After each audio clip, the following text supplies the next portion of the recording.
is all right for Detroit City, whether it's in the daytime or in the evening time. First men's women's doubleheader of the season, halfway done.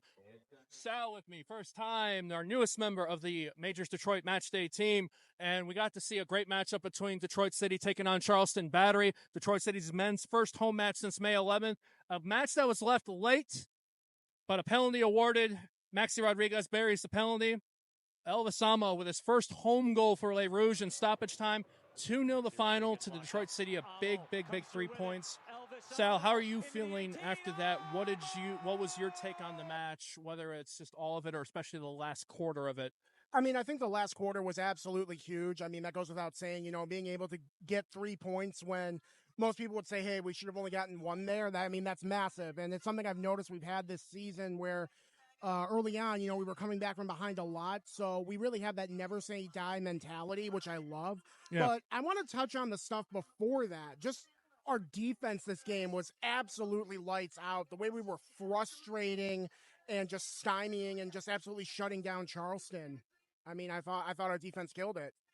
So in your mind, who would you say, based on, because we got to see the same starting 11 as last week over the 2-win over Rhode Island, the same substitution, so essentially the same 18. In your mind, who is your man of the match? And maybe some of the people underneath, if you want to do like honorary mentions. I mean, it's so hard to say. I mean, Devin was immense as usual, made some really key blocks in the box to keep us up. Michael Bryant had a huge stop when they had a very good goal scoring opportunity. Maxi burying the pen and Elvis, coming off the bench to just seal the deal. All of them are massive. I mean, it's really hard for me to pick just one. I think I like Devin's contributions a lot. I feel like he really helped control the game and really frustrate the opponent. So I think, gun to my head, I'm going to choose Elvis. Devin. See, it's a tough thing for me. I feel like we did enough defensively so that Carlos Daldana did not see many chances. Obviously, the one shot off the crossbar when it was still 0-0 was his probably most closest issue. I'm going to kind of feel like, I think like Lai Job had a good game too. Came in on the left-hand side, like went wide in the final bits in there.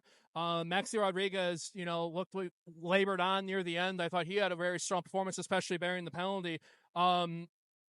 I think this is a good sign to show off this Detroit City side, because last year this might have been a 0-0 or maybe Charleston wins it late. I think this is a lot like the matchup last August. So, in your opinion now, 2 straight 2-0 wins, 2 straight clean sheets, first time all season that's happened for the men. How do you feel about with now the friendly next weekend against Pumas and then next 3 in the league, Birmingham Legion at home, Miami away, Tampa Bay Rowdies at home? I think this is a really good thing we can build off of, right? Like whenever you can get 2 back-to-back wins, especially 2 clean sheet wins, and especially when you're beating the number 2 team in your conference, that's a huge momentum boost. And, going into Pumas next week, which is just, it doesn't count towards the records, but it's a great way to put yourself up against really quality opposition, right? Like a Liga MX's team, right? I mean, if we can get, put a respectable showing on there, I think that'll just be huge for our next 3 games. Because those next 3 games, those are all against quality opponents. And, if we can get, 2 wins and a draw, or like all 3 wins, like we're really setting ourselves away from the pack and really cementing ourselves in like a top 3, top 4, maybe even top 2, playoff position, which is huge for us. Matches are going to be coming in hot and heavy. Charleston Battery was one that had a lot of matches early on in the season. We're playing catch-up now. So to final recap, Detroit City 2-0 win, men over Charleston Battery, 2 consecutive 2-0 wins. First home clean sheet of the USL Championship season. The second game of this doubleheader is going to be the women taking on Midwest United, a huge game in Great Lakes Division play. Look for more content coming on for that, as well as probably a post-match interview. For Sal, I'm Garrett. We go on.